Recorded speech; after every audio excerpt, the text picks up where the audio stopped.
네, 안녕하세요. 데일리한 이슈 김전입니다. 시작 전에 좋아요와 구독 버튼 꾹, 댓글도 많이 남겨주세요. 다들 주말은 잘 보내셨나요? 월요병에 피곤하고 또 힘든 하루를 보내는 분들도 계실 것 같은데요. 여러분들 지금 기지개 쭉 펴고 스트레칭도 하고 창문도 활짝 열어서 환기도 시켜보고 중간중간 리프레시하는 시간들을 가지셨으면 좋겠습니다. 물론 데일리 하디쇼와 함께하는 이 시간도 여러분께 조금이나마 휴식과도 같은 시간이었으면 합니다. 그럼 10월 12일 데일리 하디쇼 즐겁게 시작해볼게요. 먼저 기업들의 크고 작은 스케줄을 소개하는 오늘의 테마 스케줄입니다. 오늘의 가장 큰 스케줄은 바로 이게 아닐까 싶습니다. 오늘부터 사회적 거리두기가 1단계로 완화됩니다. 전국 거리두기 대응이 2단계 밑으로 내려가는 것은 8월 23일 이후 약 50여일 만인데요. 이에 따라 예식장과 장례식장 등 실내 시설에 50명 넘게 모이는 것이 허용이 되고요. 클럽과 같은 유흥주점이나 콜라텍, 단란주점, 감성주점이나 헌팅포차 등도 문을 열게 됩니다. 거리두기는 완화가 되었지만요. 그래도 항상 올바른 마스크 착용과 외출 후 손 씻기와 같은 기본적인 것들은 꼭 지켜주시길 바랄게요. 네, 두 번째 스케줄은 LG화학의 3분기 실적 발표입니다. LG화학이 올해 3분기 실적을 예정보다 2주가량 앞당겨서 오늘 발표하는데요. 배터리 사업 물적 분할을 앞두고 깜짝 실적을 발표해서 주주 달래기에 나서고 있는 것으로 풀이되고 있습니다. LG화학은 잠정 실적을 발표한 후 오는 21일 최종 실적을 담은 정정 공시를 다시 낼 계획이라고 합니다. 이어서 카카오게임즈의 1개월 의무 보유 물량 해제입니다. 이 카카오게임즈의 공모 과정에서 기관 투자자들이 받아간 약 38.6%의 1개월 의무 보유 확약 물량이 해제가 되면서 약 436만 주가량이 오늘부터 거래가 가능할 것으로 알려졌습니다. 공모주의 경우에는 기관 투자자의 의무 보유 확약이 해제되는 시점마다 차익 실현 매물 출회로 주가의 변동성이 높아지는데요. 역시나 오늘 카카오게임즈는 장중에 최고 14% 이상 주가가 떨어지면서 신저가를 기록하기도 했습니다. 네, 마지막으로 특수 형태 근로자와 프리랜서 대상 2차 긴급 고용 안정지원금의 접수 시작입니다.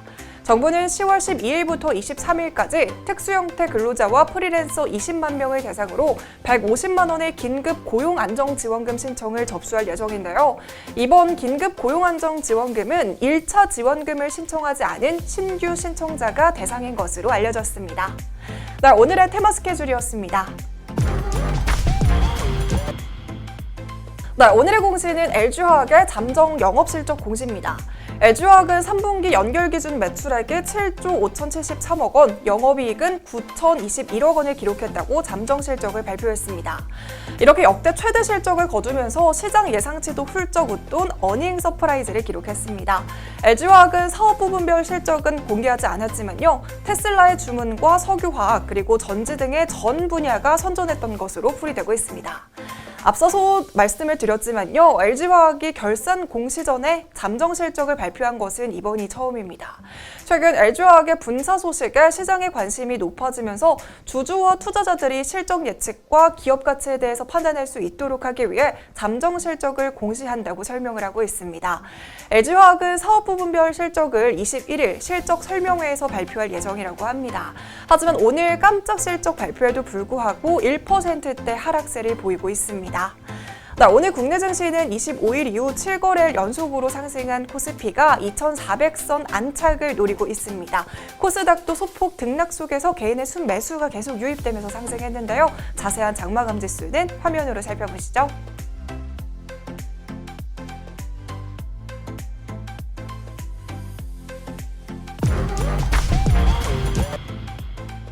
네, 이어서 오늘의 시장을 들썩이게 한 오늘의 특징주 알아보겠습니다. 네, 먼저 첫 번째 특징주는 골드퍼시픽입니다. 이 골드퍼시픽의 자회사인 APRG의 코로나19 치료제 후보물질이 인도에서 임상 일상 시험을 승인받았다는 소식에 사흘째 강세를 이어가고 있습니다. 이번 임상 승인을 통해 코로나 치료제 해외 진출을 본격화한다는 소식이 주가에 긍정적인 영향을 주고 있습니다. 이 치료제는 세포 침입 차단과 감염 후 증식 억제에 있어서 렘데시비르보다 약 50배 이상 효과가 있다고 보도된 바 있는 제품입니다. 이처럼 이미 코로나 치료제로 뛰어난 효능이 있다는 사실을 검증받았기 때문에 임상을 통한 신약 개발과 글로벌 시장 진출을 본격화할 것으로 기대되고 있습니다. 네, 두 번째 특징주는 서울제약입니다. 랄록시펜 관련주로 분류가 되어 있는 서울제약이 오늘 강세를 보였습니다. 랄록시펜에 대한 임상시험 계획서가 식약처에 제출이 되면서 주가에 영향을 준 것으로 풀이되고 있습니다. 랄록시펜은 골다공증 치료제로 지난 6월에 코로나19 억제 효과가 있는 것으로 확인된 바 있습니다. 이어서 지난 8일에는 본격적인 코로나19 치료 효과를 탐색을 위해서 임상시험 계획서가 식약처에 제출이 됐는데요. 추후 식약처의 의견에 따라서 오는 11월 초에는 환자 모집 등 임상 연구가 시작이 되고요. 12월 말에는 임상시험 결과를 공개할 예정입니다. 랄록시펜은 값싸고 안전하고 또 효과가 좋다고 알려져 있는 만큼 이번 임상에 성공을 해서 코로나19 종식에 기여할 수 있기를 기대하고 있습니다. 네, 세 번째 특징주는 오상자이엘입니다. 이 자회사 오상헬스케어에서 코로나19 항체 진단키트 수출 허가를 획득했다는 소식에 소폭의 상승세를 보였습니다. 이 제품은 면역 분석법을 이용해서 인체 혈액 안에 존재하는 코로나19 특이 항체 존재 유무로 코로나19 감염 여부를 판별을 하고 있고요. 90% 이상의 검사 정확도를 보이는 것으로 알려졌습니다. 항체 진단 방식은 혈액을 대상으로 하는 검사법이기 때문에 정확도가 높은 것은 물론이고요. 특별한 랩이 필요하지 않고 전문가가 아니어도 10분 이내로 검사를 할 수 있다는 장점이 있습니다.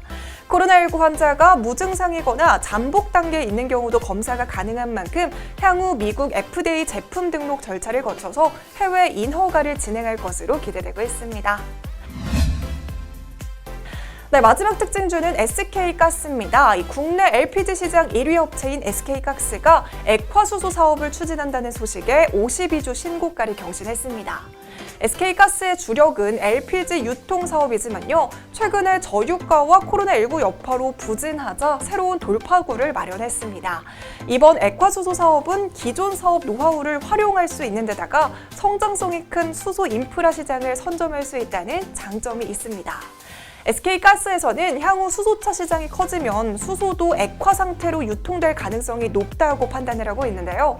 액화수소가 기체수소에 비해서 부피가 800분의 1 수준에 불과한 데다가 수소를 연료로 쓰려면 액화하는 것이 훨씬 유리하기 때문입니다. 이에 따라 SK가스에서는 신규 사업을 계속해서 추진하면서 사업 다각화에 적극적으로 나서고 있습니다. 업계에서도 SK가스의 PER이 약 3.2배에 불과하다고 하면서 여전히 주가 상승 여력이 충분하다고 평가하고 있습니다. 네, 그럼 본격적으로 오늘의 이슈 살펴보겠습니다. 오늘의 이슈는 거리두기 완화에 따른 소비주 강세입니다. 네, 오늘부터 사회적 거리두기가 2단계에서 1단계로 하향되면서 그동안 문을 닫았던 고위험 시설들의 영업이 다시 시작됩니다. 19일부터는 전국 등교 인원 제한 조치도 완화돼서 전교생의 3분의 1에서 3분의 2까지 등교할 수 있고요. 프로 스포츠 경기장에서도 수용 가능 인원의 30%까지 입장이 가능해집니다. 이런 소식에 움직임을 보인 첫 번째 종목은 바로 마니커였습니다. 장중에 17%까지 상승하기도 했는데요. 스포츠 경기장이나 유흥주점 등에서 대표적으로 팔리고 있는 음식이 치킨인 만큼 유통량이 늘 것으로 기대되고 있는 것으로 풀이되고 있습니다. 네, 이어서 화장품 관련주도 오늘 오름세를 보였습니다. 외출이 줄어들고 글로벌 관광객들도 모두 올스톱인 상황에서 화장품 소비는 계속해서 주춤했는데요. 오늘은 거리두기 완화 소식에 코스맥스와 한국 화장품 제조, 애경유화, 한국 화장품 모두 상승세를 보였습니다. 특히 국내 면세점 매출이 지난 3월에서 5월 크게 감소했다가 6월부터 매출 감소폭이 줄어들면서 반등하는 모습이라는 분석도 함께 나오고 있는데요. 하지만 화장품 업체들의 희비는 엇갈릴 것으로 전망되고 있습니다. 3분기에 아모레퍼시픽을 필두로 애경산업과 한국콜마 등 다수의 업체들이 기대 이하의 실적을 거둘 것으로 예상이 되고 있는 반면에 LG생활건강과 코스맥스는 양호한 실적을 거두면서 성장할 것으로 보고 있습니다. 이 밖에도 영화 관람객이 늘어날 것으로 예상이 되면서 CJ CGV도 장중에 4% 넘게 상승했고요. 카지노 역시 다시 문을 열면서 강원랜드와 파라다이스 모두 상승세를 보였습니다. 이 밖에도 소비주에 이어서 여행주들도 간만에 빨간불을 켜고 있습니다. 국내에서는 거리두기 완화 소식이 전해졌고요. 또 해외 비행길이 열릴 수 있다는 기대감이 함께 작용했습니다. 바로 호주가 한국을 포함한 일부 국가와의 여행 재개를 협의하고 있다는 소식이 전해지면서 여행 재개 기대감이 커지고 있는 상황입니다. 호주에서는 지난 3월부터 코로나19 확산 방지를 위해 외국인 입국을 제한하다가 지난 8월 말부터 관광업 활성화를 위해 여행 재개를 준비하고 있습니다. 코로나19 사태가 장기화됨에 따라서 국경 봉쇄로 인한 경제적인 손실 때문인데요. 호주 여행 교통 포럼에 따르면 호주 관광 산업만 해도 월 평균 약 3조 2천억 원에 달하는 피해를 보고 있는 것으로 알려졌습니다. 이에 따라 호주에서는 무기한 국경 봉쇄가 아니라 방역 결과가 우수한 나라를 중심으로 입국 제한을 선별적으로 완화해야 한다는 의견이 나오고 있습니다. 그리고 어제 마침내 호주 총리가 기자회견에서 한국과 일본, 싱가포르 등 일부 국가와 여행 재개 문제로 통화를 완료했다고 밝혔습니다. 이렇게 여행 재개 기대감에 노랑풍선은 장중에 24% 넘게 상승했고요. 무드 투어 역시 18% 넘게 급등세를 보였습니다. 이 밖에도 레드캡 투어와 하나 투어 등 여행주들 오랜만에 상승세를 보이면서 마감했습니다. 네, 지금까지 데일리 아디슈 김지연이었습니다. 오늘도 시청해주신 모든 분들 고맙습니다.